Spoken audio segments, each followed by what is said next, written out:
सुनाने से पहले मैं आपको एक इंटरेस्टिंग सा स्टैट बताना चाहता हूँ। हमारी कहानियां देखने वाले 80% लोग ऐसे हैं जो हमारी वीडियोस एंजॉय तो करते हैं, लेकिन उन्होंने हमारा चैनल अभी तक सब्सक्राइब नहीं किया है। अगर आप उन 80% लोगों में से हैं तो बस आपको एक छोटा सा काम करना है। इस वीडियो के नीचे आपको एक सब्सक्राइब बटन दिख रहा होगा, बस उस सब्सक्राइब बटन को दबाना है। बस इतना सा काम करना है आपको, और लगे हाथों बेल आइकन भी प्रेस कर देना ताकि हमारी लेटेस्ट वीडियो आते ही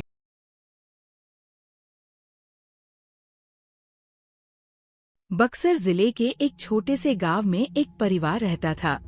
इस परिवार में एक लड़का था जिसका नाम था रौनक। वह हमेशा से अपने सपनों को पूरा करने के लिए मेहनत करता था और अब वह अपनी शादी के लिए तैयार था। वो बहुत खुश था क्योंकि उसकी शादी की तारीख तय हो गई थी। उसकी माँ ने उसकी पसंद की लड़की को ढूंढ निकाला था, एक खूबसूरत संस्कारी लड़की जिसका नाम था साक्षी। रौनक ने उसकी तस्वीर देखकर एक लम्हे में ही अपने दिल में उसे अपना जीवन साथी बना लिया था। शादी की तैयारियां धूमधाम से चल रही थी। घर में खुशी का माहौल था और रौनक का दिल हल्के हल्के उछल रहा था। वह मन ही मन सोच रहा था, आज से मेरी जिंदगी बदलने वाली है और साक्षी के साथ मेरी दुनिया और भी खूबसूरत होगी। लेकिन रौनक को नहीं पता था कि उसके सपनों की इस सवारी के पीछे एक खौफनाक सत्य छिपा हुआ था।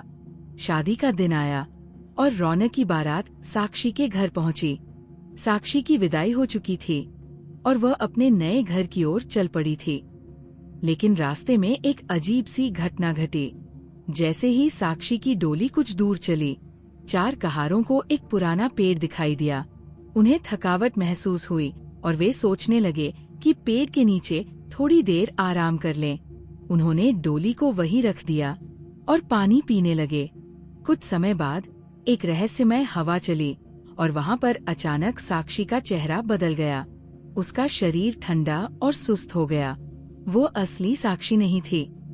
उसकी जगह एक दुष्ट आत्मा ने कब्जा कर लिया था। वह आत्मा किसी अंधेरे राज को जानती थी और अब साक्षी के रूप में रौनक के घर जा रही थी। रात को जब रौनक अपनी दुल्हन से मिलने गया तो उसने देखा कि साक्षी घूंघट में छुपी हुई थी। उसकी आंखों में एक अजीब सी चमक थी और शरीर में कुछ तो अलग सा था। रौनक को लगा कि वह थककर पागल सा सोच रहा है, लेकिन जब उसने उससे पानी मांगा तो वो बिना कुछ कहे खड़ी हो गई और लंबा हाथ बढ़ाकर कुएं से पानी निकाला। जब रौनक ने पानी पिया, उसकी आंखों के सामने साक्षी का चेहरा बदलकर एक डरावनी चुड़ैल का चेहरा बन गया। उसकी आंखें लाल थी और चेहरे पर एक खौफनाक मुस्कान थी। रौनक डर के मारे कांपते हुए भागने की कोशिश करने लगा, लेकिन चुड़ैल ने रोक लिया और बोला, तुमने मेरा चेहरा देख लिया है, अब मैं तुम्हें मारने नहीं आऊंगी, लेकिन तुम्हें इस राज का खामियाजा भुगतना होगा। चुड़ैल ने रौनक को बताया, तुम्हारी दुनिया का जो सब कुछ है उसे सहेजने का तरीका बहुत आसान है, लेकिन तुम्हें एक सच्चाई बतानी है जिसे तुम गांव वालों तक पहुंचाओ। जो घर का चूल्हा उत्तर दिशा में होगा वह कभी खुशहाल नहीं रहेगा।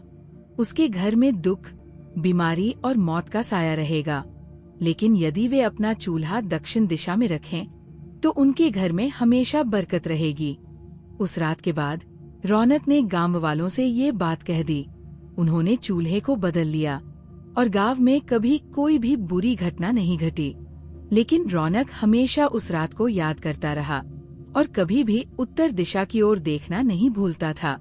आज भी कहते हैं, जो उत्तर दिशा में चूल्हा रखते हैं उनकी किस्मत बदलने में देर नहीं लगती। मोरल: इस कहानी का संदेश है कि कभी भी अनदेखी दिशा की शक्ति को हल्के में न लें और विश्वास करें कि प्रकृति के संकेतों का सम्मान करना चाहिए।